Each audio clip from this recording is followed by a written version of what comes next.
ই করার সাথে এরকম আসছে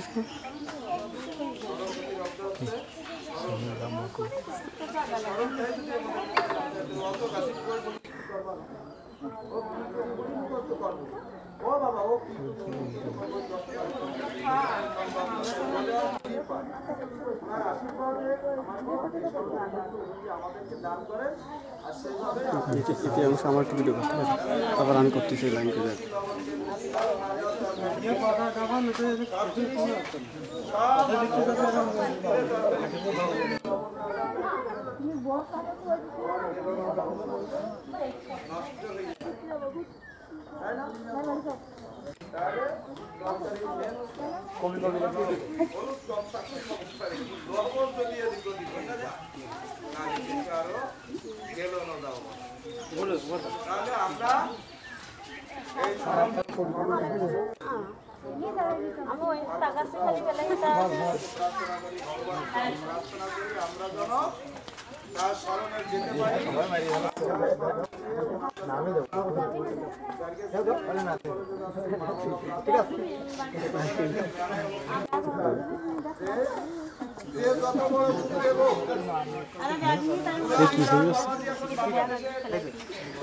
ভিডিও করতেছে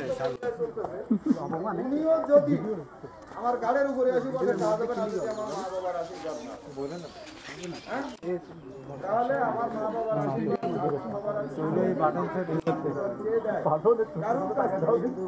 তাহলে কিন্তু আমার সেই আশীর্বাদটা লেগে যাবে। আর কাজে লাগবে মা বাবার আশীর্বাদ বর্ষিত না হলে কোনো সন্তানের উপরে তার গুরু দর্শন হয় না, আর গুরু আশীর্বাদ না হলে তার কৃষ্ণ দর্শন হয় না। কথাটা কিন্তু আমি প্রতি বছর এসে বলে থাকি যে মা বাবাকে ভালোবাসা সর্বপ্রথম, গুরুজনদেরকে সম্মান দেয়। এখন দেখি কি প্রায় সময় যে ছেলে মেয়েরা মা বাবা কতটুকু মানে জানি না, অনেক সময় বয়স্ক লোক যাচ্ছে তার সঙ্গে আমার কাছে একদিনকে একজন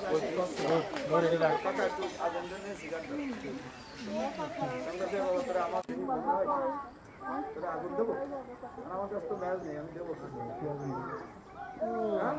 এখন কিন্তু ছেলে মেয়েরা এরকম হয়ে গেছে, বয়স্কদেরকে যারা সম্মানী ব্যক্তি তাদেরকে সম্মান দিবে, আর কে মা বাবাকে ভালোবাসবে, মা বাবার পরে গুরুদেবকে ভালোবাসবে, আর গুরুদেবকে ভালোবাসলে তারপরে রাধারানীর কৃপা হবে, আর রাধারানীর কৃপা হলে কৃষ্ণ অবশ্যই অবশ্যই আমাদেরকে হবে। তাই এই জন্মে না হোক পরে গিয়ে হবে। কি কাকিমা বাড়ি যাবো কাজ করতে যাবে, এখন খুব ব্যস্ত, বাড়ি যাবে এই জায়গায়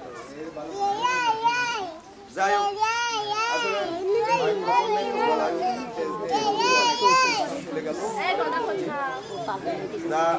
এখন আমার অনুরোধ যে যারা মা বাবা সন্তান সন্ততি মা বাবা এখানে আছে তারা ছেলে মেয়েদের জন্য প্রার্থনা করবে। আমার এই নিয়াসে নিয়াতে যে এখানে আমি সবারই প্রার্থনা করে দিয়ে যাবো তা কিন্তু না, আমি আমার চাইছি কি নটু আনিতে টাকা আনি, টাকা নেবো, শোধ হয়ে যাবে, চলে যাবো।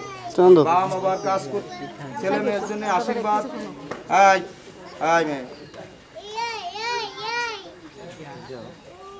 আমার চোখ হচ্ছে শকুনের চোখ, কঠিন জিনিস।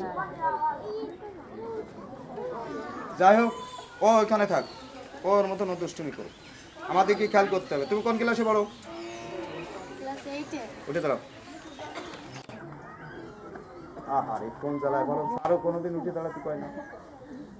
এইবারে নতুন এইটি উঠেছো, জানো তোমার এই আর একটা ম্যাট্রিক পরীক্ষার ফলাফল এইটি দেয় কয়টা সার্টিফিকেট? এখন 5 একটা, 8 একটা, ম্যাট্রিক একটা, তারপরে যাই ম্যাট্রিক পরীক্ষার সার্টিফিকেট, তাই না?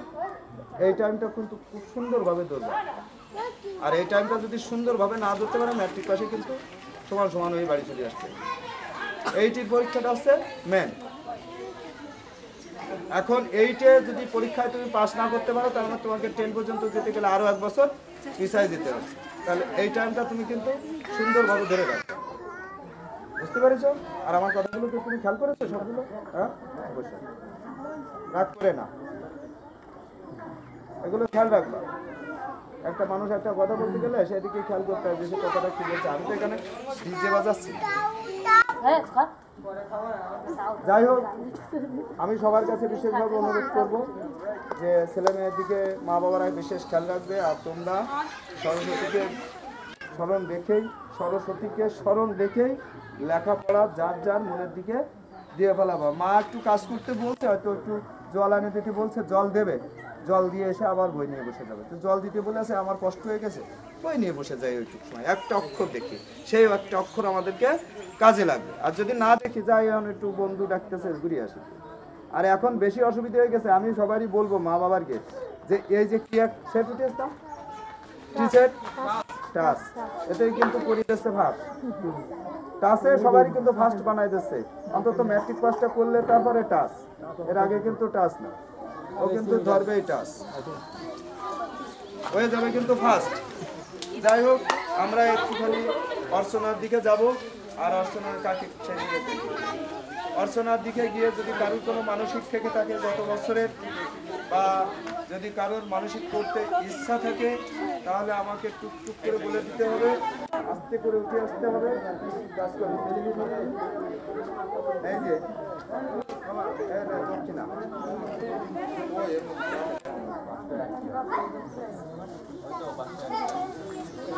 গত বছর আমার এক বোন, সে ম্যাট্রিক পরীক্ষার্থী ছিল,